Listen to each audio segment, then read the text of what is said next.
Bună ziua, fecioarele mele frumoase, bine ne revedem, dragii mei. Astăzi vom vorbi un pic despre partea materială a acestei vieți, pentru că este importantă și ea.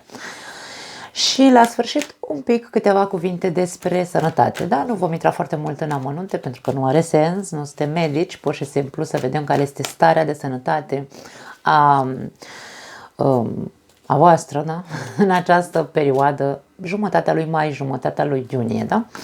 Ok, înainte să trecem la treabă, vreau să vă anunț că am activat subtitrări pe acest canal în multe limbi, depinde de țara în care vă aflați sau dacă aveți prieteni în alte țări vorbitoare, nu știu, inclusiv de limba bulgară, poloneză, germană, am activat foarte multe limbi, italiana este și ea, portugheza, da? Na, poate aveți prieteni prin alte țări și dacă vreți să le trimiteți sau vorbitori de alte limbi, da? Le trimiteți spre un video care vi se pare interesant, puteți să o faceți. Sper ca traducerea să fie decentă, nu știu cât este de 100% coerentă, dar na, cam asta e, nu pot să fac mai mult de atât. Ok, hai să vedem. Fecioară. Toți cei care aveți soare, luna, ascendent sau Venus în Fecioară, luna mai-iunie, bani și sănătate. 3 de bâte. Deschis și vizionar te văd. Ești într-o energie de a-ți construi un nou viitor. Din punct de vedere financiar vorbim aici. Te uiți către noi orizonturi aici, te văd cu o viziune foarte amplă asupra viitorului. Interesant. 9 de cupe și forța, wow! Îți dorești pentru tine să fii propriul tău stăpân, să fii pe picioarele tale din punct de vedere financiar. E ca și cum vei fi singura persoană care va avea grijă de tine din punct de vedere financiar. Este dorința ta ca pe viitor probabil să nu ai nevoie de persoane din exterior care să te mențină sau să te susțină din punct de vedere financiar. Ai o putere extraordinară, putere personală extraordinară. Pentru unii dintre voi poate că sunteți axați pe, n-aș spune pe plăcere, e chestia de, nu știu dacă vă căutați, e posibil pentru unii dintre voi să încercați să vă căutați ce vă place cu adevărat, ca să puteți să vă întrețineți din ceea ce vă place, da? Aveți foarte mult dai că mi-e așa în spaniolă. Dominați foarte mult, vine să zic dominați ceva, o artă. Hai să vedem dacă mai găsim amănunte. Rege de cupe, da, e ceva care tu faci. 6 de cupe, as de cupe, wow, e ceva care faci din inimă, e ceva care faci de mult. Nu e prima oară când, adică nu este acum, luna mai-iunie, când începi un anume proiect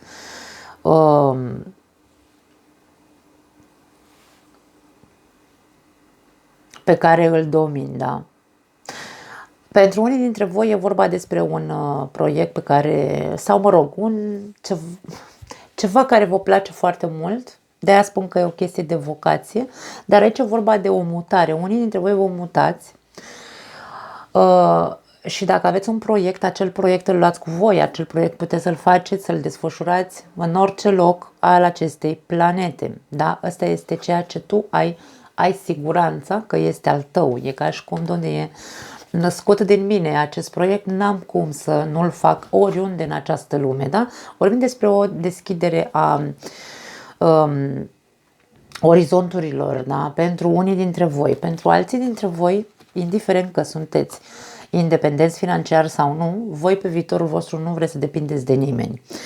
Ce se întâmplă cu voi? Vedem aici că probabil că ori veți fi contactate de la un job în care ați lucrat acum ani de zile, ori voi veți fi cei care vă veți duce la un fost job să întrebați dacă nu cumva are vreun post liber pe acolo, da?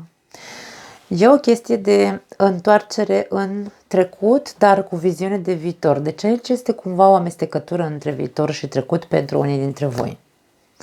5 de monede, ți-e frică de sărăcie, da, normal, cui nu e frică?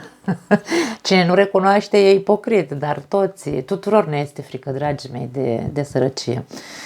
Și avem aici spânzuratul. La capătul cărților avem regele de spade. Te văd foarte coerent din punct de vedere mental. Nu ești o persoană pierdută în spațiu, da? Deci aici avem o persoană care brusc și dintr-o dată i s-a dat peste cap liniștea materială, să zicem, da? Siguranța materială i s-a dat peste cap într-un mod surprinzător. Și aici vorbim despre, ok, este o persoană matură, s-a întâmplat ce s-a întâmplat, a venit surpriza, asta e, eu trebuie să mă readaptez. Aici e vorba despre o readaptare cu frica prezentă, bineînțeles, pentru că dacă nu ne este frică, dragii mei, nu putem să învingem obstacolele. Trebuie să ne folosim de frică ca să putem să ajungem să răsturnăm și noi situația. Da? Aici este vorba tot despre îmi înfrunt fricile. Îți este frică, dar ți le înfrunt și asta este jos pălăria. Da? Deci asta e din partea mea respect pentru voi cei care știți să luptați împotriva fricilor sau să luptați cu ele în sân, da? Cu frica în sân, să zic, ok, știu că vine o perioadă de sacrificiu, știu că vine o perioadă în care mi s-a ridicat pielea pe mine, știu că ești conștient și știi că vine o perioadă în care viața ta nu va mai fi la fel de confortabilă cum era sau cum a fost până acum, dar ești pregătit să învingi acele frici, ești pregătit să faci sacrificii pentru că le faci pentru tine, da? Aici vorbim despre forța pe care o ai, despre această minunată claritate mentală pe care o ai, despre proiectul ăsta pe care tu știi că proiectul sau, mă rog, jobul ăsta din trecut despre care vorbeam sau acea nu neapărat vocație, ci acel ceva, dar pe care l-ai, har pe care l-ai, îl poți lua cu tine oriunde în lume, cum am zis, sau te poți întoarce la un job din trecut și știi că doar prin forțele proprii și prin, hai să spunem așa,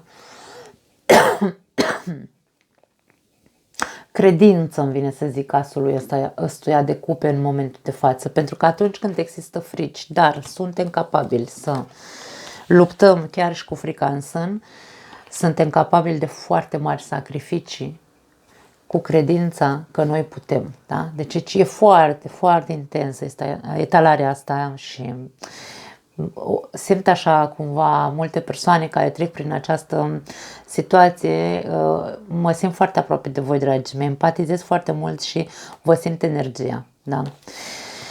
E vorba despre persoane care sunt conștiente că dacă trebuie să se mute sau să schimbe, de exemplu, mă duc să muncesc în alt oraș pentru că nu am de ales, da? Sacrificiu trebuie să-l fac.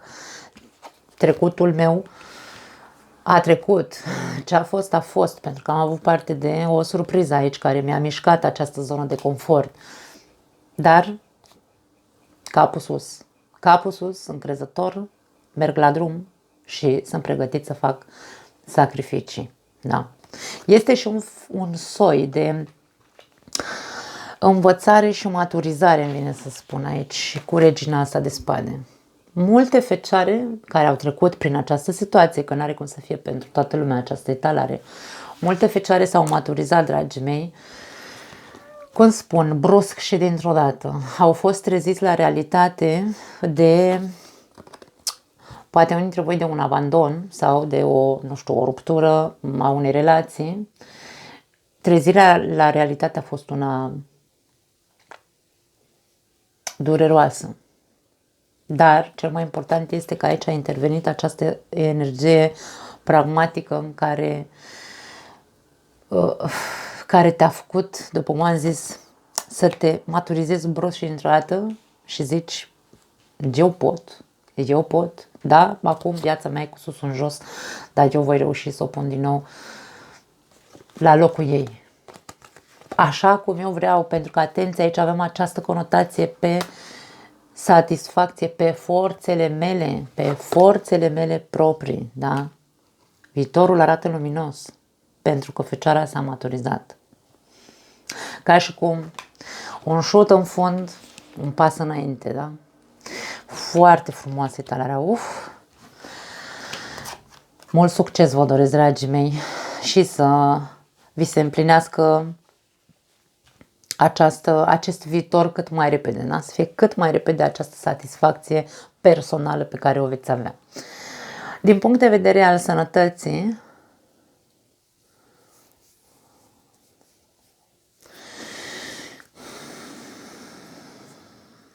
nu văd probleme de sănătate, văd un pic afectat Fecioara din punct de vedere emoțional, din prisma ceea ce s-a întâmplat pe plan financiar. Faptul că dacă vorbim aici despre un abandon sau vorbim despre o pierdere financiară, pentru că ar putea să fie nu neapărat că ai fost abandonat, ci pur și simplu ai avut o pierdere financiară, da? Ți-ai pierdut casa, jobul, habar n-am, multe chestii care te-au făcut să-ți dea șotul la în fund, da? Ca să mergi un pas înainte, să... Aici vorbim despre acea cădere, ca și cum o cădere de calciu, nu? Nu mai am energie, mă simt vai de capul meu.